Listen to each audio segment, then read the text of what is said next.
das principais perguntas que a gente recebe aqui nos clientes da Geração Consulting, para aquele tipo de empresário, para aquele segmento que trabalha muito com cartão de crédito e muito com boleto bancário para efetivar suas vendas, quando eu vou precisar parar de antecipar? Claro que a gente sabe que a antecipação é um tema muito importante no cenário não só econômico, mas também no cenário do dia a dia de vendas da empresa, sendo que isso tem um peso, né, na vida da empresa e do empresário muito grande, não só pela despesa financeira, mas parece que nunca tem o dinheiro suficiente para que a empresa consiga girar por conta própria. Aqui, na nossa planilha de modelagem financeira, a gente sempre começa trabalhando por meio das premissas. Claro que para eu decidir e resolver junto com o empresário o valor ideal ou a linha do tempo, que é o mais importante, geralmente decidir o valor ideal do capital de giro é mais fácil.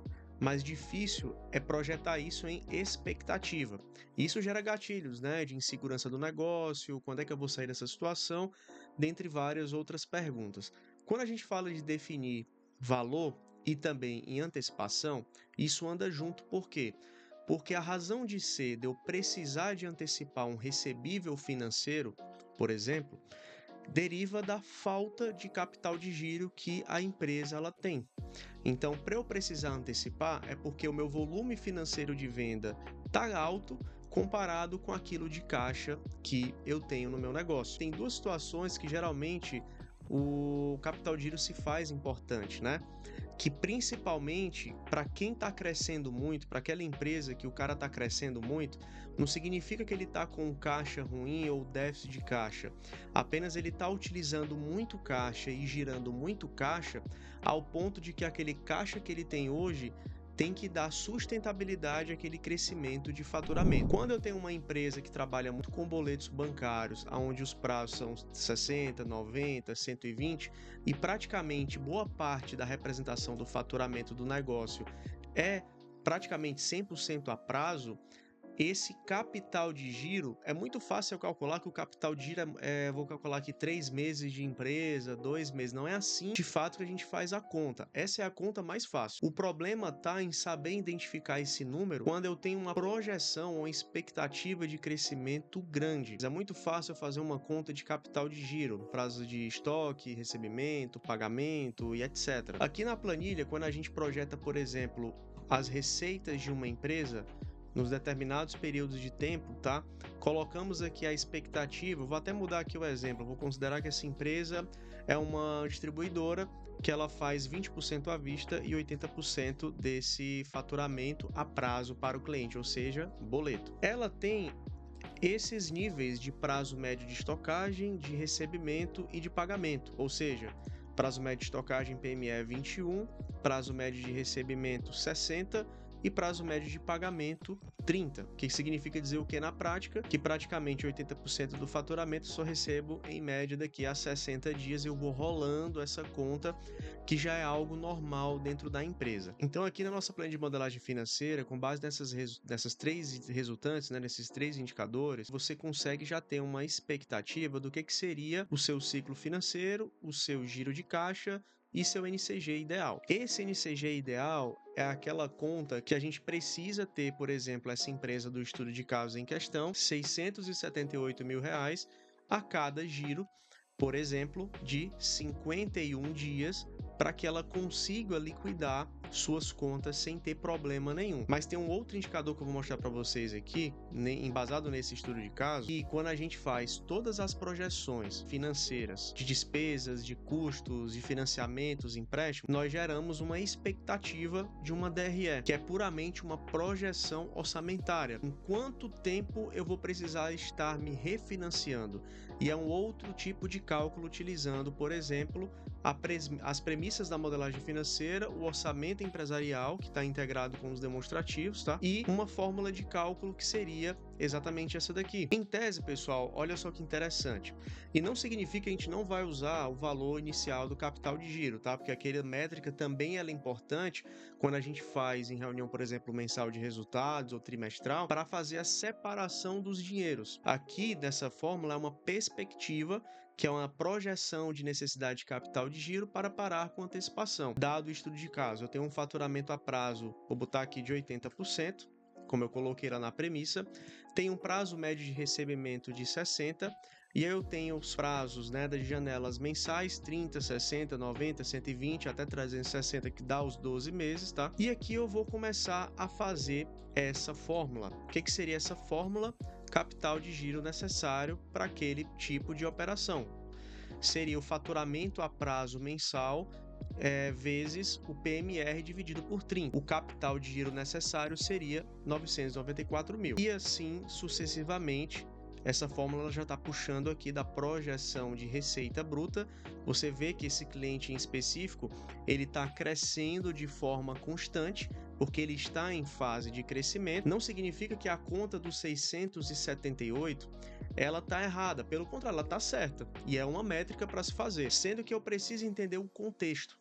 Para mim, tudo em financeiro se resume a contexto. Eu não posso, por exemplo, utilizar a fórmula básica inicial do 678 para uma empresa que esteja em constante crescimento dentro do negócio, porque aquele valor não é factível. Aquele capital de giro muitas vezes é para só segurar a despesa fixa e etc. Lá estava dando 670 mil, aqui está dando 994, ou seja, eu vou ter que trabalhar nessa janela, nessa barreira, por exemplo, nesse intervalo entre 600 e 900 mil. Esse aqui é o intervalo de segurança. Quanto mais distante ele for, mais alto eu estou projetando o meu crescimento. Eu tenho um capital mínimo de segurança, que é o da despesa, que é a primeira camada. Essa empresa ela já tem a sua devida existência, então ela já tem uma projeção de caixa que vai me gerar um caixa de tanto, e eu tenho um saldo, dei um exemplo aqui, um saldo acumulado, por exemplo, inicial de janeiro de 700 mil. Eu preciso de 994,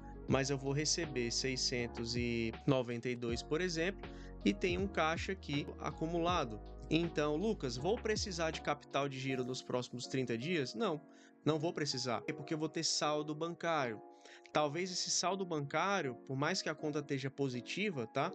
Lembre-se de que eu preciso ter um saldo mínimo, que é aquela conta do PME, PMR e o prazo médio de pagamento, o saldo mínimo que eu tenho que ter em conta bancária para girar as contas. Em tese, eu teria um saldo positivo, mas para aguentar o ciclo de 51 dias, eu preciso da diferença, ou seja, eu preciso, na verdade, de uma captação financeira de praticamente, se eu for fazer uma conta aqui de 670 mil, eu vou precisar de 200 mil de captação. Quando der uma escalada muito grande de faturamento, na projeção de 600 mil para 1 milhão e 200, o que acontece na prática?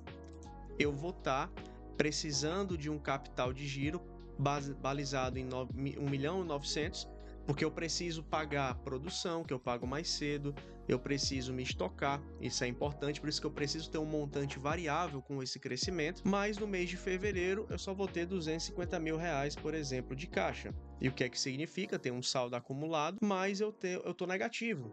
Mas, Lucas, você falou que a gente precisa no mínimo de 670 mil, por exemplo. Justamente é fazer essa diferença da conta, tá bom? Ou seja, para aguentar esse período, eu vou precisar ter 600 mil reais, por exemplo. Esses saldos acumulados, eles estão exatamente tirados do seu fluxo de caixa projetado. Por isso que fazer as projeções integradas são muito importantes, tá? Então, por que em janeiro, por exemplo, o saldo acumulado deu 759 e eu vou precisar de recurso? Porque eu já precisei me financiar praticamente essa diferença de 300 mil, que vai dar aqui esse déficit. Mas eu preciso de 670, como eu falei para vocês, tá? Diferentemente do que acontece, por exemplo, em março. Por quê? Porque março eu começo a receber as vendas de janeiro. Eu tive um crescimento também em março de 2 milhões e 100 de capital de giro, mas eu vou estar recebendo as novas vendas, mas eu vou ter uma projeção, por exemplo, de geração de caixa no fluxo de caixa e tem um saldo acumulado bancário de X mil reais. Então, 620 mil reais essa conta.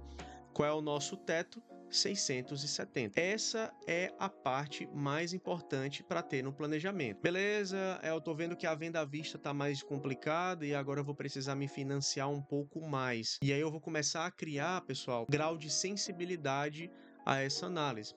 Então eu vou começar sobre o prazo aqui para 95%. Vamos ver o que, vai acontecer lá na nossa projeção. Olha só que interessante, tá? Alguns meses dependendo do faturamento for muito ou pouco esticado, eu começo a aparecer alguns déficits, né?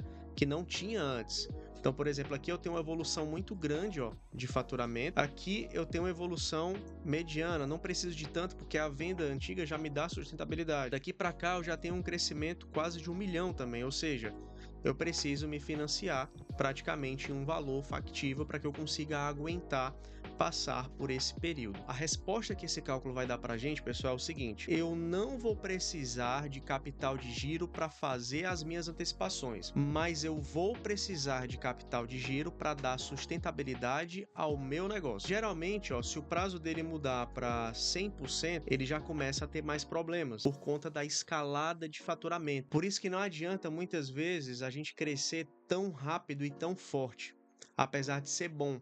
Mas tem que ser algo muito bem balizado e controlado. Por quê? Porque eu tenho que saber, se eu já tenho uma expectativa de saber o quanto eu vou precisar de recurso de terceiros, eu já consigo projetar a minha modelagem financeira de forma mais assertiva. A despesa financeira, os juros de financiamento, os empréstimos bancários de capital de giro, para colocar aqui nas nossas projeções, principalmente em termos de valores de parcelas. Tem clientes, por exemplo, distribuidores que fazem em 90 dias, ó. Aqui é mais caos, né? Porque de fato, ó, ele já coloca um pouco mais elástico esse tempo de capital de giro que ele precisa. Uma hora na idade da empresa, ela cresce muito, ela se consolida. Sendo que o grande lance é o não tentar dar um equilíbrio para não se descapitalizar tanto, para que lá na frente eu não consiga crescer com base em muito dinheiro de capital de terceiros. Essa projeção ela só pode ser feita de forma bem assertiva se você tiver um bom orçamento empresarial, tá? E com modelagem financeira que fica excelente, é o suprassumo das finanças, para que eu consiga ter tudo amarrado e justamente fazer essas simulações, tá? Muda um número, já muda toda a expectativa geral. Esse foi o vídeo de hoje, espero que vocês tenham gostado e qualquer dúvida a gente está aqui à disposição. Para quem quiser conhecer o nosso material, vai acessar lá o nosso site, tá? geraçãoedu.com.br, entra nas nossas redes sociais, tem outros vídeos bacanas de estudos de casos aqui no YouTube também. Abração e até mais.